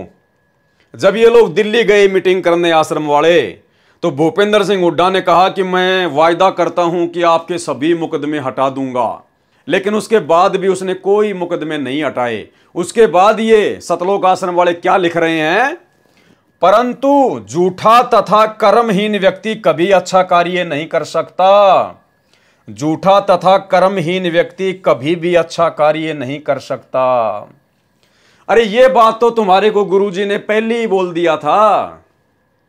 अरे ये बात तो 2013 में तुम्हारे को गुरुजी ने बोल दिया था, जब तुम गुरुजी के सामने उसकी प्रार्थना लेके गए थे, मोजिज भगत। तो गुरुजी ने क्या कहा था तुम्हारे को कि इस व्यक्ति के भाग्य में अच्छा करना नहीं लिखा है। थोड़ा सा बैक आ जाओ भाई और बहनों। ये व्यक्ति कोई मुकदमे वापस नहीं लेगा। ये बात गुरुजी ने पहले ही सतलोक आश्रम बरवाड़ा में इन राष्ट्रीय समाज सेवा समिति वालों को बोल दी थी कि ये व्यक्ति भूपेंद्र सिंह हुड्डा कोई मुकदमे वापस नहीं लेगा, क्योंकि इसके भाग्य में भलाई नहीं है। लेकिन गुरुजी की बात तो ये लोग मानते ही नहीं थे। गुरुजी की बातों को तो ये महत्व देते ही नहीं थे, और ना वर्तमान में देते, क्योंकि ये संत रामपाल जी को मानुष मानते हैं। ये संत रामपाल जी को परमात्मा नहीं मानते। ये उनकी बातों को सीरियस नहीं लेते राष्ट्रीय समाज सेवा समिति वाले। तो गुरुदेव ने तो पहले कह दिया था कि ये व्यक्ति कोई मुकदमे वापस नहीं लेगा, क्योंकि इसके भाग्य में भलाई नहीं है। और फिर वही इन लोगों के साथ में हुआ जब ये दिल्ली में गए, मीटिंग करके आए, और भूपेंद्र सिंह हुड्डा ने वायदा किया कि मैं सारे मुकदमे समाप्त कर दूंगा। लेकिन जब सारे मुकदमे समाप्त नहीं हुए, इसकी सरकार भी चली गई, 2014 में बीजेपी की सरकार आ गई। उसके बाद ये सतलोक आश्रम वाले क्या लिख रहे हैं? इसने अपना वायदा दोहराया कि आपके सर्व मुकदमे समाप्त कर दूंगा, परंतु झूठा तथा कर्महीन व्यक्ति कभी अच्छा कार्य नहीं कर सकता।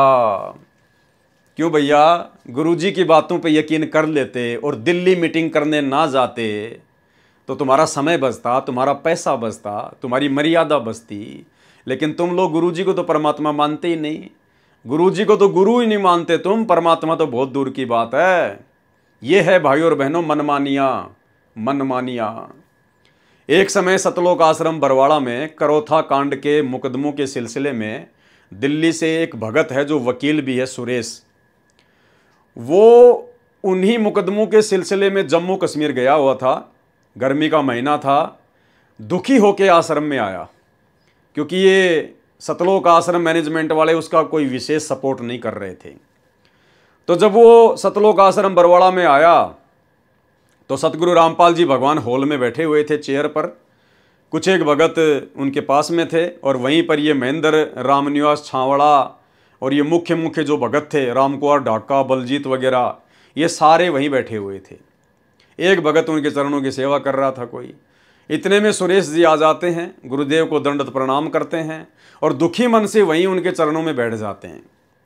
और उसने कहा कि गुरुजी, ये जितने भी भगत खड़े हैं ना, ये महेंद्र की तरफ इशारा करके, बलजीत की तरफ, ढाका की तरफ, रामनिवास छावड़ा की तरफ है। उसने कहा कि गुरुजी, ये आपको परमात्मा नहीं मानते। वो बेचारा दुखी हो रहा था, उसका कोई सपोर्ट वो कर नहीं रहे थे। तो उसने दुख में कहा कि गुरुजी, ये आपको परमात्मा नहीं मानते। तो गुरुजी खड़े हुए, घुटनों पर हाथ रखकर दुखी मन से, और चलते चलते बोले कि बेटा सुरेश, तू तो परमात्मा मानने की कह रहा है, ये तो मेरे को गुरु भी नहीं मानते, मेरे को गुरु भी नहीं मानते। तो भाई और बहनों, अगर ये संत रामपाल जी को अपना गुरु भी मानते, गुरु का मतलब होता है गुरु जो शिक्षा दे दे उसकी शिक्षा के ऊपर अमल करना, तो गुरुदेव ने तो इनको पहले कह दिया था कि ये भूपेंद्र सिंह हुड्डा कोई मुकदमे वापस नहीं लेगा और भाई इसके भाग्य में अच्छाई करना नहीं लिखा है। तो वहीं समझ जाना चाहिए था, फिर दिल्ली क्यों गए उसके घर पे मीटिंग करने के लिए? इसको कहते हैं गुरु को मानुष मानकर अपनी मनमानियां करना। और इन्हीं मनमानियों का नतीजा भाई और बहनों आगे चलकर इन्होंने जो भ्रष्ट जज कुमारक पर पुस्तक लिखी और कोर्टों में बंटवाई, जजों के खिलाफ अभद्र भाषा का प्रयोग किया, जिसके चलते जज भड़क गए और ये बर वाला कांड हुआ। परंतु झूठा तथा कर्महीन व्यक्ति कभी अच्छा कार्य नहीं कर सकता। आजकल करते करते जुलाई 2014 आ गई, कुछ नहीं किया। अरे तो अंतर्यामी ने तो पहले बता दिया था भाई। 12 जुलाई 2006 में इस दुष्ट का इरादा संत रामपाल दास जी महाराज को मरवाने तथा आश्रम तहस नहस करने का था। ध्यान से पढ़ना भाई और बहनों, कोई जल्दबाजी नहीं है। परमात्मा कहते हैं वाणी ही से पहचानिए कुटिल नीत की घात, यानी जिस व्यक्ति के अंदर कुटिलता भरी हो, छल कपट भरा हो, तो गुरुदेव कहते हैं उसकी पहचान कैसे होगी? वाणी ही से पहचानिए, उसके मुख से निकले शब्दों से पहचान होती है। जैसे इन्होंने अपने कर कमलों से ये पुस्तक लिखी है, राष्ट्रीय समाज सेवा समिति वालों ने। ये पुस्तक अर्थात राष्ट्रीय समाज सेवा समिति के लोगों के विचार हैं, उनका आचरण है, उनका स्वभाव है। तो गुरुदेव कहते वाणी ही से पहचानिए कुटिल नीत की घात, अंदर की करनी की निकले मुंह से बात। तो इनके अज्ञान और इनके पाखंड की पोल ये खुद अपने कर कमलों से लिखी गई पुस्तकों में खोल रहे हैं। क्या लिख रहे हैं ये लोग? ध्यान से पढ़िए। इस दुष्ट का इरादा कब? 12 जुलाई 2006 में। कौन दुष्ट? भूपेंद्र सिंह हुड्डा। 12 जुलाई 2006 में इस दुष्ट का इरादा संत रामपाल दास जी महाराज को मरवाने तथा आश्रम को तहस नहस करने का था। यानी अच्छी प्रकार से सतलोक आश्रम मैनेजमेंट हरियाणा जानता था, अच्छी प्रकार से गुरुजी के बेटा बेटी भाई बंधु रिश्तेदार ये कोऑर्डिनेटर जानते थे कि भूपेंद्र सिंह हुड्डा 2006 में ही संत रामपाल जी को जान से मरवाना चाहता था। उसके बावजूद भी इन लोगों ने गुरुजी के जेल जाने के बाद 2019 में उसी भूपेंद्र सिंह हुड्डा को अपना दामाद बना लिया। उसी भूपेंद्र सिंह हुड्डा को 2019 में सतलोक आश्रम मैनेजमेंट हरियाणा ने, सतगुरुदेव के कलयुगी परिवार ने, उसी भूपेंद्र सिंह हुड्डा को जिसने संत रामपाल जी को मरवाने की सोच रखी थी, ये खुद लिख रहे हैं अपने हाथों से, मैं नहीं बता रहा। और उसी व्यक्ति को इन्होंने मुख्यमंत्री बनाने की पूरी कोशिश की। तो खुद विचार कर लो कि गुरुजी के बेटा बेटी भाई बंधु रिश्तेदार ये गुरुजी के पक्ष में हैं या गुरुजी के विपक्ष में हैं। अरे ये लोग तो गुरुजी के दुश्मन के पक्ष में हैं, गुरुजी के दुश्मन के पक्ष में, भूपेंद्र सिंह हुड्डा के पक्ष में। 2019 में उसको हरियाणा का मुख्यमंत्री बनाने का पूरा प्रयास किया, भक्तों से वोट डलवाए, पूरा सपोर्ट करवाया। तो विचार कर लो भाई और बहनों, आप जी किस कुसंगत में पड़े हो? आप सतलोक आश्रम मैनेजमेंट हरियाणा की बहुत बड़ी कुसंगत का शिकार हैं। जो भाई बहन इन सतलोक आश्रमों में जा रहे हैं ये रिजेक्टेड हैं। ये गुरुजी का परिवार, ये स्टेट कोऑर्डिनेटर, बड़े बड़े सेवादार, ये रिजेक्टेड माल है गुरुजी की तरफ से। गुरुजी ने इनको 2014 बरवाला कांड से पहले ही रिजेक्ट कर दिया था। आपको आगे दिखाएंगे वीडियो में गुरुदेव के मुख कमल से। गुरुदेव ने इन सबको रिजेक्ट किया हुआ है, बिल्कुल स्पष्ट रूप से लिखकर भी और अपने मुख कमल से बोलकर भी। आपको लिखा हुआ भी दिखाएंगे और गुरुदेव के मुख कमल से बोला हुआ भी दिखाएंगे। और कहते हैं गुरु के दिल से उतरे वो शब्द बिहू ना होए, और उसको काल घसीट ही राख सके ना कोई। इनको तो काल घसीटेगा आने वाले समय में, सतलोक आश्रम मैनेजमेंट हरियाणा वालों को, गुरुदेव के परिवार वालों को। लेकिन विचार करने की यह बात है कि आप संगत वाले भाई बहन क्यों गुण की तरह पिस रहे हैं? अरे आप लोगों का क्या मतलब है उन आश्रमों में जाना, इन लोगों की कुसंगति का शिकार होना, इनके मनमाने आदेशों को फॉलो करना? आप क्यों अपनी भक्ति बिगाड़ रहे हैं? नाम आपको मिल गया, कहीं से भी मिला है, मिल गया, अब तो अपने घर बैठ के भक्ति करो। अरे सत्संग गुरुजी के वो तुम्हारे पास में उपलब्ध हैं। आश्रम में कौन सा गुरुजी बैठे हैं जो तुम्हें सत्संग सुना रहे हैं? अरे वही सत्संग जो गुरुजी ने कर रखे हैं, जो पूरी संगत सुन रही है, अपने घर बैठ के सुनो। तुम आश्रम में आओगे जाओगे, कोई 1000 किलोमीटर से 3 दिन चल के आता है, कोई 4 दिन चल के आता है, कोई 5 घंटे बर्बाद करके आश्रम में जाता है, और ना तुम वहां पर कोई सत्संग सुनते। और जो समय तुम आने जाने में बर्बाद कर रहे हो, उतने समय में तो घर पे बैठकर आप जी 20 सत्संग सुन लोगे। आपका पैसा बचा, आपका समय बचा, आपकी श्वासें बची। नाम आपको गुरुजी ने दे रखा है, अपना काम धंधा करो, अपना नाम जपो। 5 यज्ञ आपको गुरुजी ने दे रखी है, अपनी 5 यज्ञ करो। आपको किसी की गुलामी करने की जरूरत क्या है? किस लिए जाते हो? भंडारा खाने, लड्डू जलेबी खाने? अरे अपने घर पे बना के खा लो, अपने घर पे बना के खा लो मेरे भाई। तुम इतने पैसे की लड्डू जलेबी खाते नहीं, उतने पैसा तो तुम किराया बर्बाद कर देते हो। तो हर प्रकार से ये काल तुम लोगों को माइनस में लेके जा रहा है, माइनस में लेके। अगर समझ सको तो समझ लेना, प्रारब्ध में सुसंगत और कुसंगत दोनों लिखी होती है। और जिस प्रकार थोड़ी देर पहले आपको पीला पर्चा पढ़ाया भगत लक्ष्मी नारायण दास का, किस प्रकार से उसको कुसंगत ले डूबी, नंबर आप लोगों का भी आएगा, क्योंकि आप लोग सतलोक आश्रम मैनेजमेंट हरियाणा की कुसंगत का शिकार हो चुके हैं। अगर बचना है तो साथ संगति से जुड़ जाना। 12 जुलाई 2006 में इस दुष्ट का इरादा संत रामपाल दास जी महाराज को मरवाने तथा आश्रम तहस नहस करने का था। पहली बात तो भाइयों और बहनों, किसी भी भगत को यह अधिकार नहीं है कि वो अपने गुरुजी के नाम के साथ में दास शब्द का प्रयोग करे। अरे दास तो हम हैं गुलाम नौकर पाजी अपने गुरुजी के। एक भगत को कोई अधिकार नहीं है कि अपने गुरु के नाम के आगे दास शब्द का प्रयोग करे। मां दोषी होता है, मां दोषी। अरे ये तो अपने आप को छुपाते हुए दास का प्रयोग कर रहे हैं। आप और हमें दास की परिभाषा समझाने के लिए लिखते समय गुरुदेव अपने हाथों से दास शब्द लिखते हैं, रामपाल दास। लेकिन हम भक्तों को तो इतना ज्ञान हो जाना चाहिए ना कि इनके द्वारा दास शब्द लिखने का मकसद क्या है। और आप भगत होकर, मुख्य भगत होकर, और फिर भी आप जी अपने गुरुजी के नाम के आगे दास शब्द लिख रहे हो, आपको डूब के मर जाना चाहिए, डूब के। 12 जुलाई 2006 में इस दुष्ट का इरादा संत रामपाल दास जी महाराज को मरवाने तथा आश्रम तहस नहस करने का था। परंतु कबीर जाको राखे साइयां, मार सके ना कोई, बाढ़ न बाका कर सके चाहे जग बैरी होई। ये वाणी जो इन्होंने सतगुरु रामपाल जी परमेश्वर जी के लिए प्रयोग की है कि जाको राखे साइयां, मार सके ना कोई, अर्थात सतलोक आश्रम मैनेजमेंट हरियाणा का कहना है कि भूपेंद्र सिंह हुड्डा ने तो 2006 में संत रामपाल दास जी महाराज को मरवाने का पूरा प्रोग्राम फिट कर दिया था। लेकिन जाको राखे साइयां तो मार सके ना कोई। लेकिन संत रामपाल जी के ऊपर कबीर भगवान का हाथ था, इसलिए वो उन्हें नहीं मार सके। अरे नालायको, जाको राखे साइयां, मार सके ना कोई।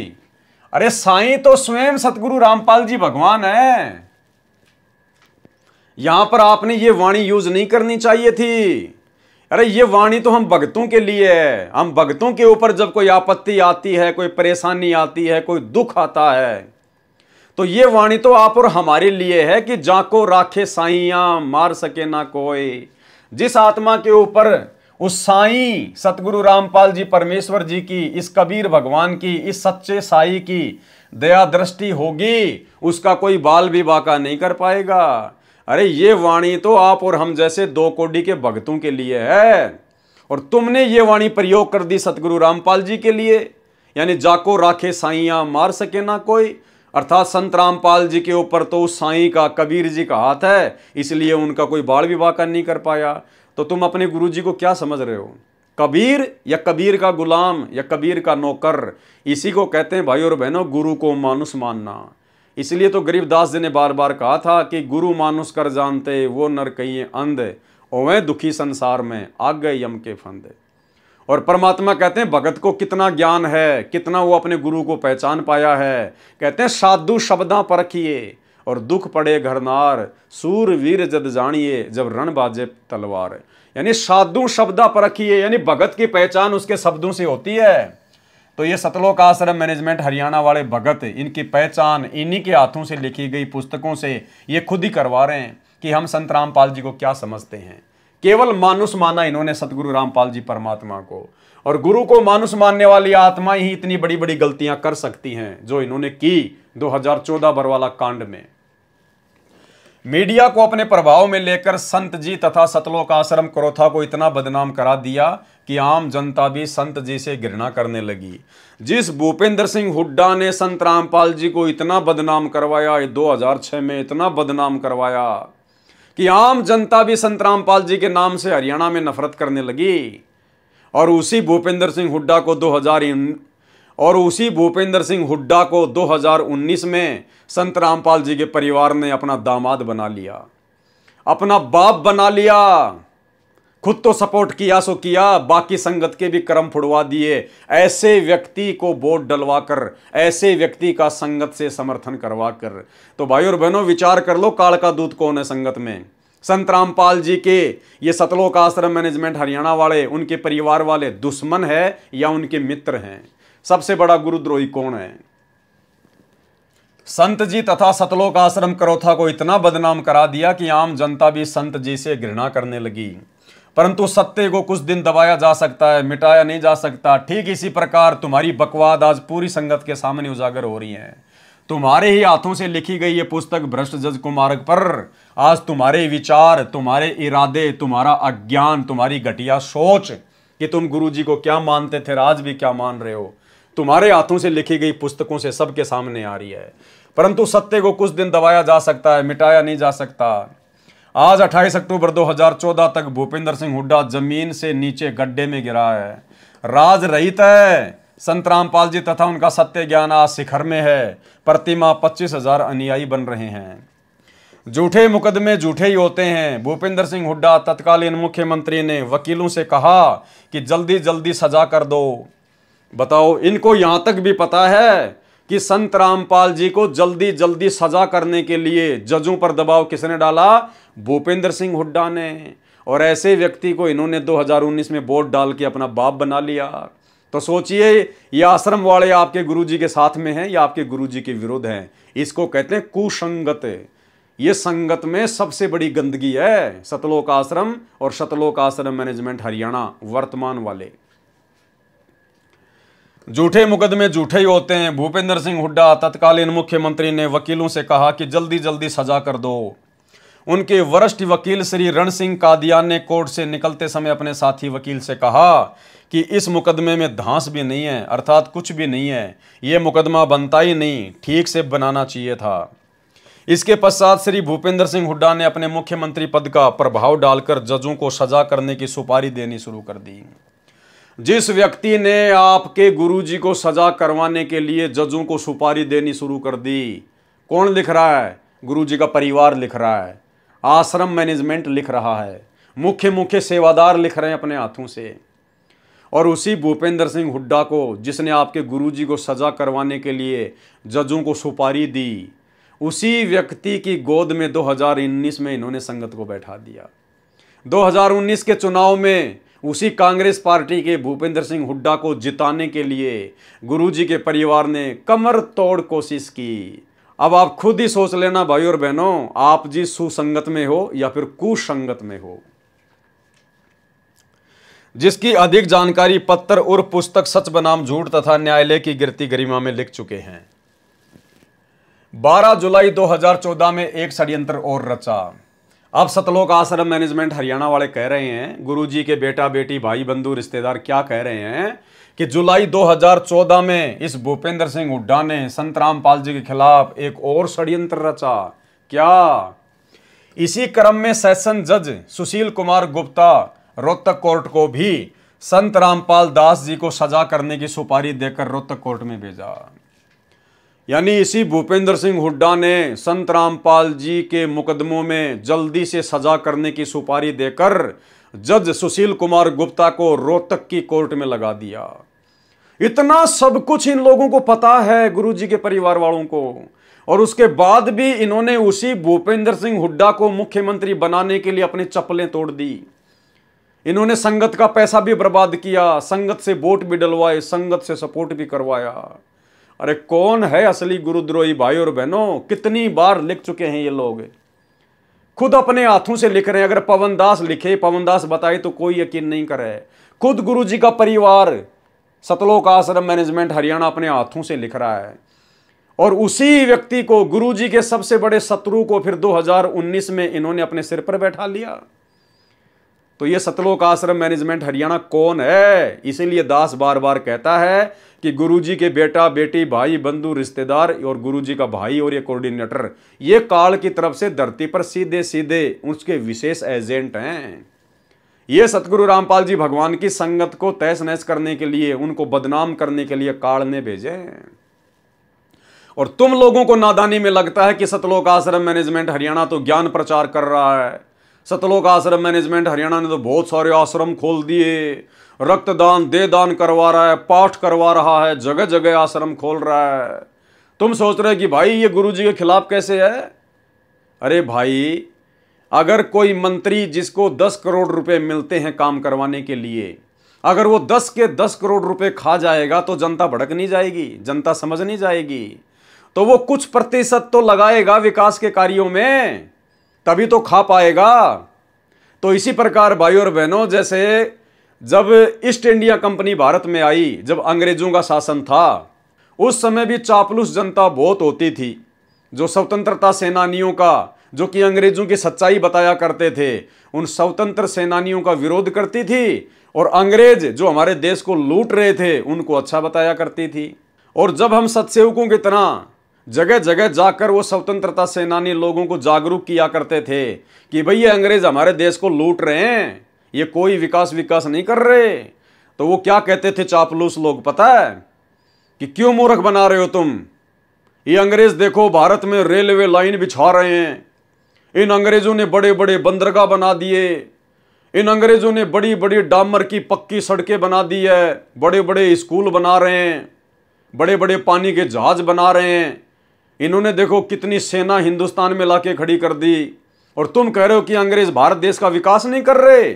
जबकि उन मूर्खों को यह समझ में नहीं आ रहा था कि नालायकों, ये अंग्रेज जो ये लंबी लंबी सड़कें बना रहे हैं, पक्की पक्की सड़कें बना रहे हैं, रेलवे लाइन बिछा रहे हैं, बंदरगाह बना रहे हैं, पानी के जहाज बना रहे हैं, अरे ये तुम्हारे को भिखारी बनाने के लिए बना रहे हैं और अपने स्वार्थ के लिए कर रहे हैं। ये रेलवे लाइन और पक्की सड़कें इसलिए बना रहे हैं ताकि भारत देश से जो कच्चा सामान है वो रेलवे लाइन के माध्यम से, रोड के माध्यम से आसानी से बंदरगाह तक ले जाया जा सके, और बंदरगाह से फिर पानी की जहाज में डाल के इंग्लैंड ले जाया जा सके, और इंग्लैंड से फिर पक्का माल हमारे देश में लाकर और तिगुनी चौगुनी कीमत पर आप और हमारे को ही बेचकर मुनाफा कमाया जाता था। अंग्रेज जो कुछ थोड़ा बहुत विकास कर रहे थे अपने स्वार्थ के लिए कर रहे थे, और उन अनपढ़ और नादान देशवासियों को लगता था कि ये देश का विकास कर रहे हैं।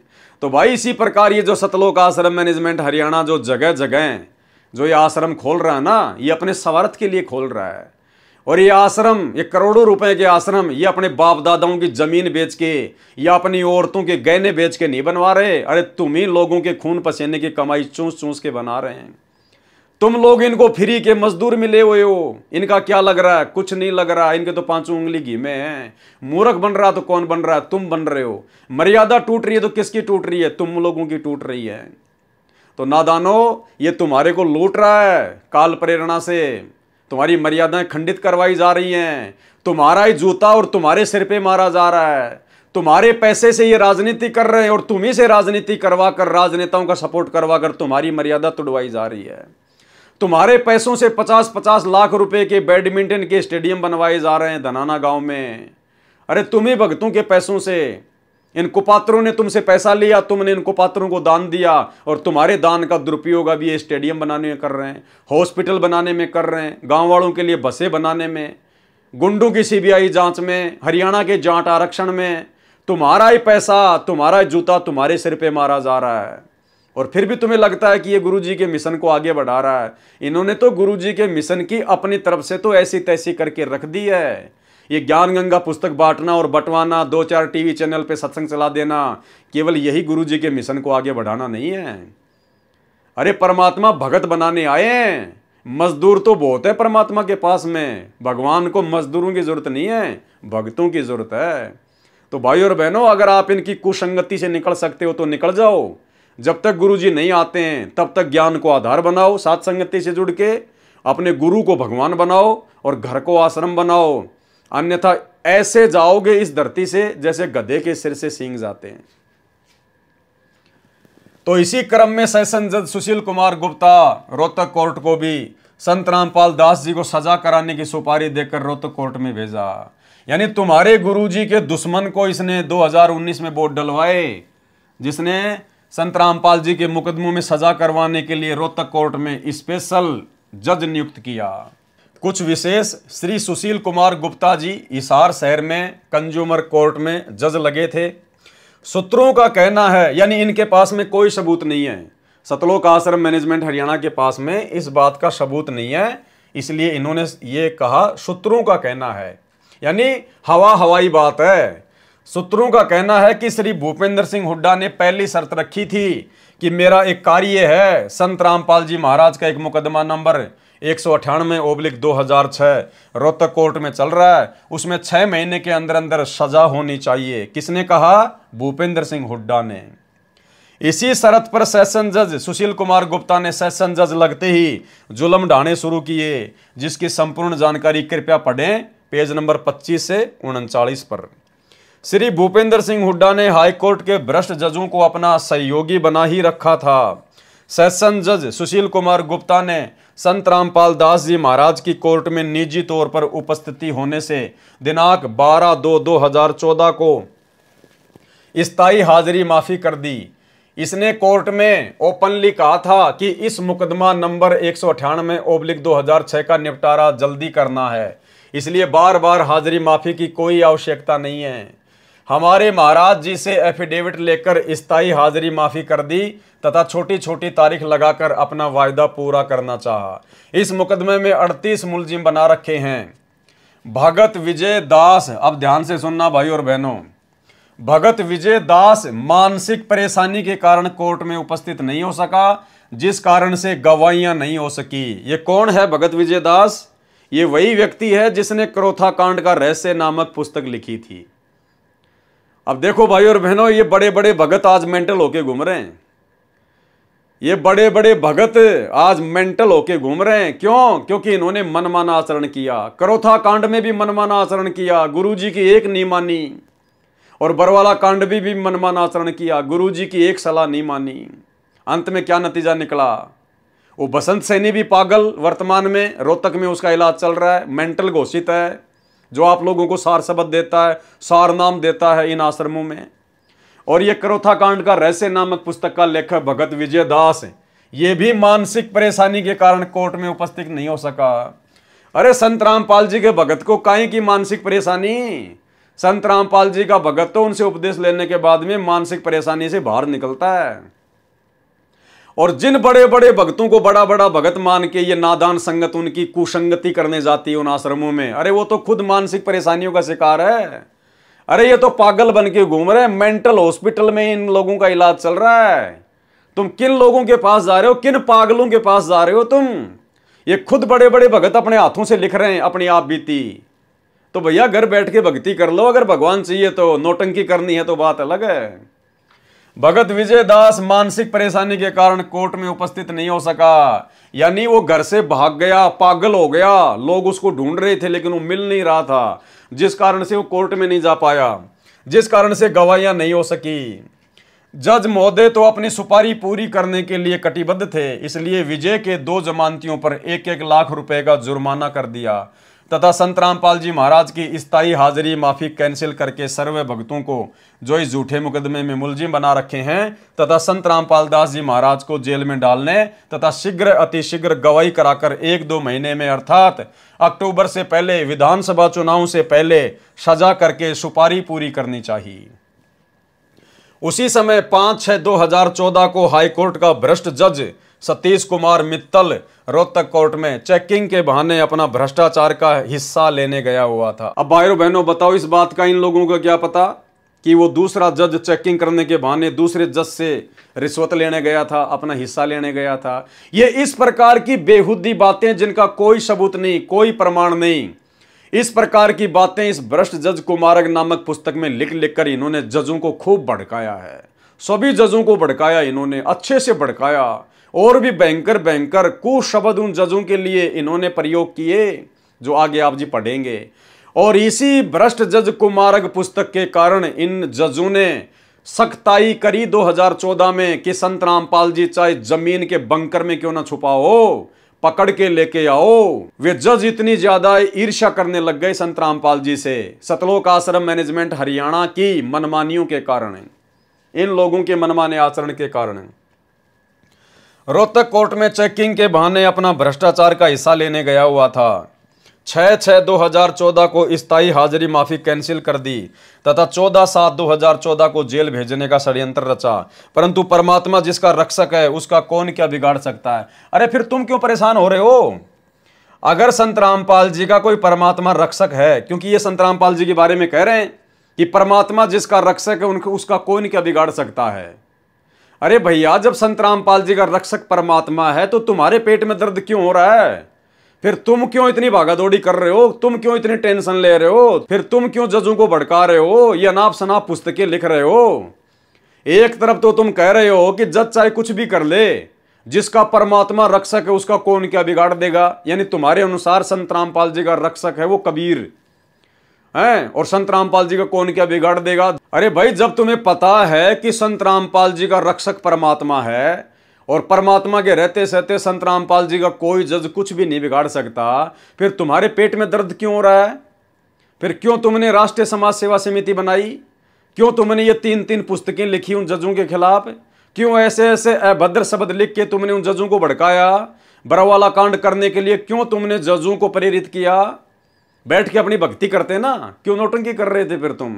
लेकिन भाई और बहनों, जब जीव काल प्रेरित हो जाता है तो फिर वो बैठ नहीं सकता, फिर वो काल उसको प्रेरणा करता रहेगा और काल की कुप्रेरणा से फिर वो सारे मनमाने आचरण करता है। और इन्हीं मनमाने आचरणों का नतीजा ये बरवाला कांड।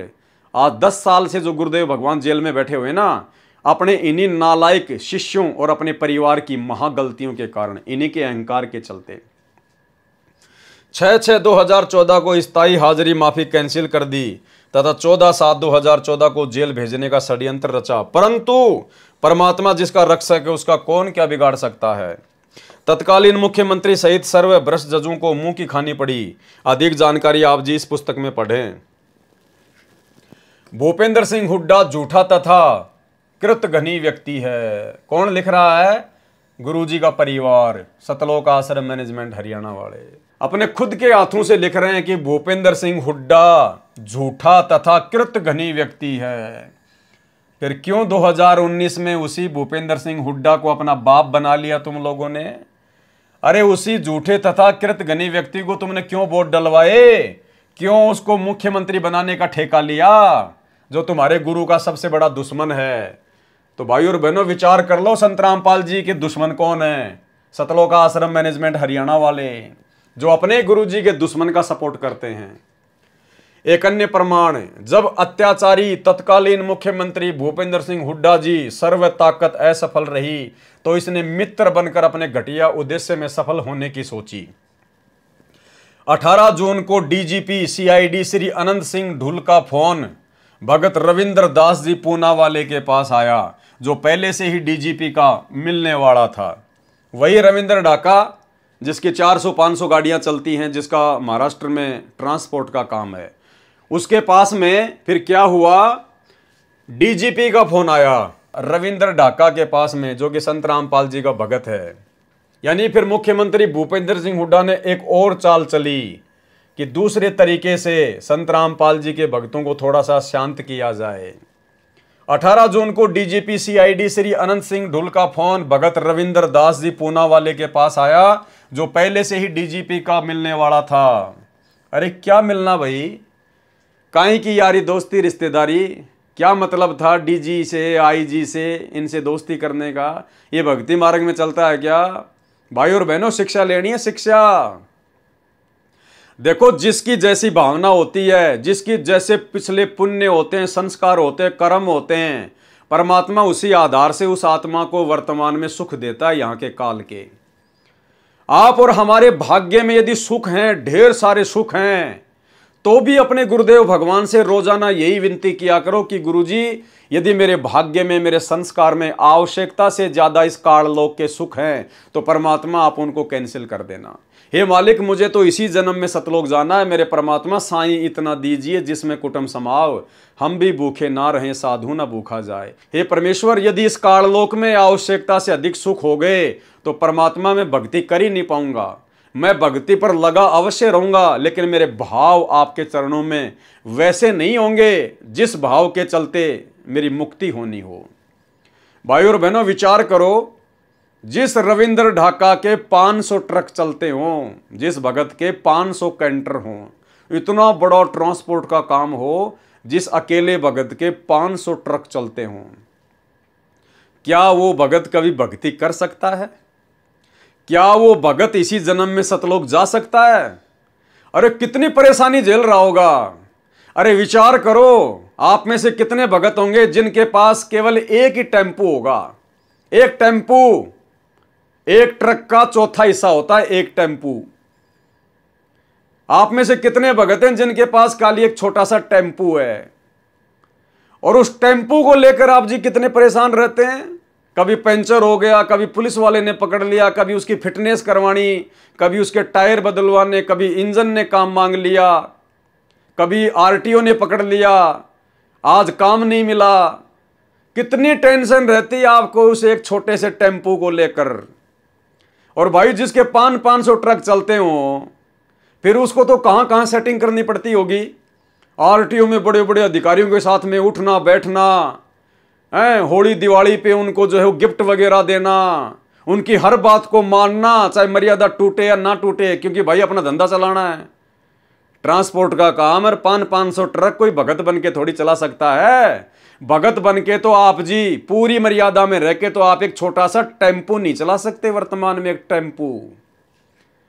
तो तभी तो ये डीजीपी जैसे लोगों के साथ में उसकी जानकारी उसका मिलने वाला, जबकि भगत का क्या मतलब है। परमात्मा तो कहते हैं अगर भगत अगर मर्यादा में है तो भगत का और जगत का तो 36 का आंकड़ा होता है, 36 का आंकड़ा। तो रविंद्र ढाका जी के बड़े बड़े अधिकारी, बड़े बड़े प्रशासनिक लोग, राजनेता लोग मिलने वाले, तो कहां मर्यादा है। भाई और बहनों, भगवान से हाथ जोड़ के प्रार्थना करना कि परमात्मा मेरे भाग्य में भी हो तो भी मत देना। हे परमात्मा, अगर मेरा वर्तमान में काम ज्यादा है और यदि आप जी उचित समझते हैं तो परमात्मा मेरे इस काम को भी कम कर दो। मुझे तो भक्ति करनी है, 2 टाइम की रोटी परमात्मा आप दोगे, ये धंधा नहीं देगा। धंधा तो केवल एक माध्यम है, एक निमित्त है। तीनों लोकों में प्रवेश करके सबका भरण पोषण करने वाला जब समर्थ हमारा गुरु है तो हमने काहे की टेंशन। अरे काहे की 100 गाड़ी चलाने की आवश्यकता है, काहे की 500 गाड़ियां चलाने की आवश्यकता है।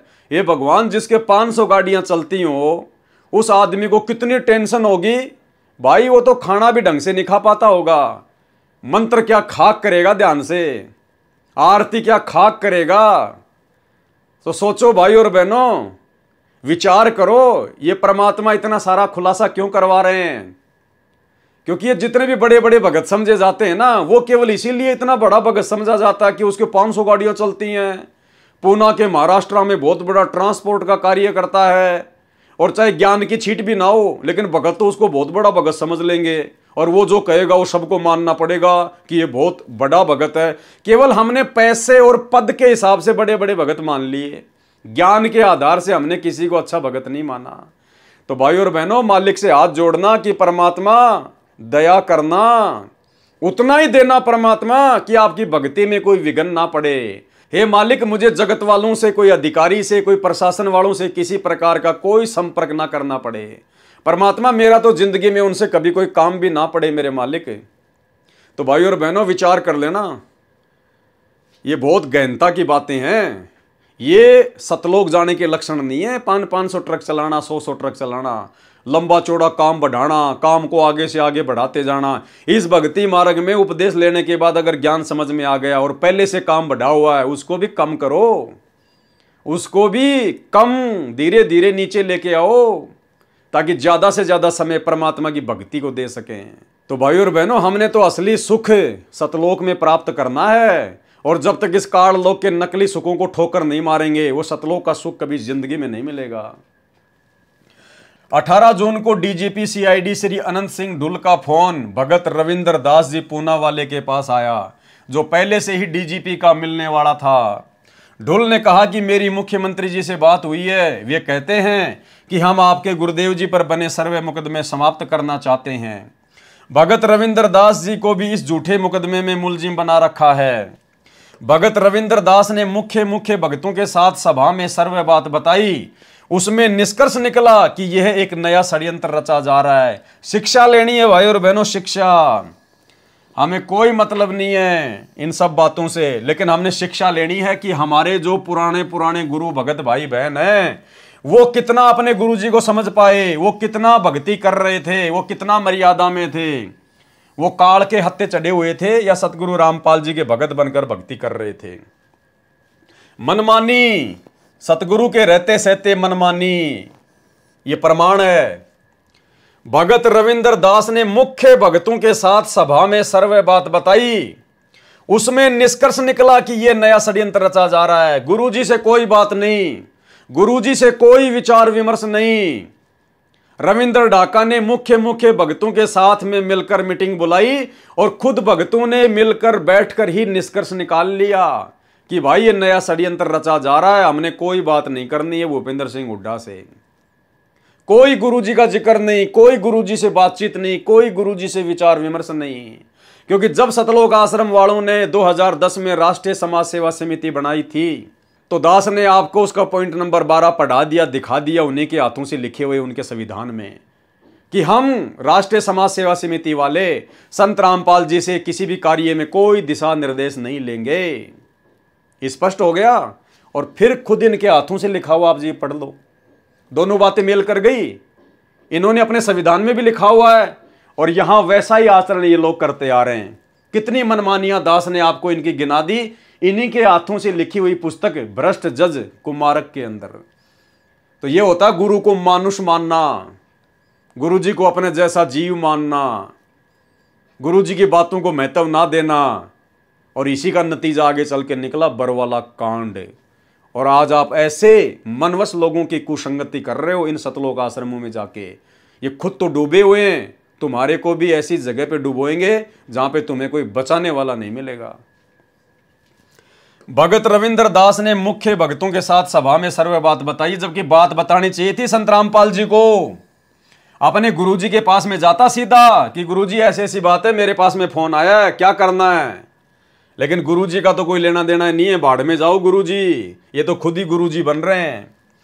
भगत रविंद्र दास ने मुख्य भक्तों के साथ सभा में सर्वे बात बताई, उसमें निष्कर्ष निकला कि यह नया षड्यंत्र रचा गया है। श्री भूपेंद्र जी की सर्व घटिया चाल फैल हो चुकी है। अब विश्वास में लेकर हमें जेल भिजवाना चाहता है कि भगत ये जानकर विश्वास कर लेंगे कि केस तो वापस हो ही जाने हैं, जेल से भी मुक्त हो जाएंगे। तो भाई और बहनों, हाथ कंगन को आरसी क्या, पढ़े लिखे को फारसी क्या। अब अगर कोई मंद बुद्धि से मंद बुद्धि व्यक्ति होगा संगत में भगत, वो तो इन बातों को समझ नहीं पाएगा, वो तो इन बातों पे विचार कर नहीं पाएगा, और वो तो उसी काल के फेंके हुए जाल में, इन सतलोक आश्रमों में गुरुदेव भगवान की गैर हाजिरी में जाकर उन कुपात्रों को, इन काल एजेंटों को, गुरुजी के परिवार वालों को, बड़े बड़े भक्तों को, इन आश्रम वालों को ज्योति पाठ और दान का पैसा देकर काल के जाल में फंसा रह जाएगा। और जो परमेश्वर की अच्छी आत्मा होंगी, जो परमात्मा प्रेमी आत्मा होंगी, जो अपने आत्म कल्याण के लिए ज्ञान को आधार बनाकर भक्ति कर रही होंगी, भाई वो आत्मा तो सावधान हो जाएंगी कि भाई हम क्या जाने संत रामपाल जी का परिवार, हम क्या जाने बड़े बड़े भगत होंगे अपनी जगह, अपने लिए कर रहे हैं, हमें क्या लेना देना। हमने ज्ञान सुना संत रामपाल जी का अपने आत्म कल्याण के लिए, नाम लिया संत रामपाल जी का अपने आत्म कल्याण के लिए, मर्यादा दे रखी संत रामपाल जी ने जो हमें निभानी है, और पेट भरना हमने अपनी मेहनत करके। फिर गुरु जी के परिवार की चापलूसी क्यों करें। और दान धर्म दिया जाता अपने गुरुजी को, क्योंकि सुपात्र को दान दिया जाता है। सुपात्र धरती पर केवल सतगुरु रामपाल जी हैं। वर्तमान में गुरुजी जेल में बैठे हैं, उनको 2 टाइम का खाना, 2 जोड़ी कपड़े हरियाणा प्रशासन दे रहा है। हमारा अरबों खरबों का ये दान कहाँ जा रहा है?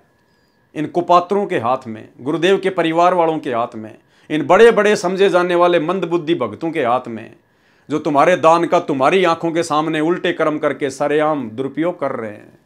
तो भाई समझदार भगत तो अपनी भक्ति बचा लेगा और आने वाले महाविनाश के समय में अपनी दुर्गति करवाने से बच जाएगा। अन्यथा भैया दुर्गति तो आंखों के सामने खड़ी है, दरवाजे पर खड़ी है, बच नहीं पाओगे। ये परमात्मा जबरदस्ती किसी का हाथ नहीं पकड़ेगा, काल के साथ इसका एग्रीमेंट है। अगर मर्यादा तोड़कर भक्ति पर लगे हुए भक्तों को भी अगर ये बचाएगा तो भाई फिर आने वाले समय में मर्यादा कौन निभाएगा? फिर कौन भक्ति को महत्व देगा कि यार भक्ति करो ना करो, चाहे कैसे भी कर लो, मर्यादा में रहो ना रहो, गुरुजी तो सबको बचा लेते हैं, फिर कौन मर्यादा निभाएगा मेरे भाई? भक्तों विचार कर लेना, अगर बचोगे तो तुम्हारी यदि बैटरी चार्ज है थोड़ी बहुत, यदि तुम्हारे पास में भक्ति है तो तुम्हारी भक्ति से बचोगे। बाकी वर्तमान में 90% संगत ना मर्यादा में है, ना किसी का नाम सही है।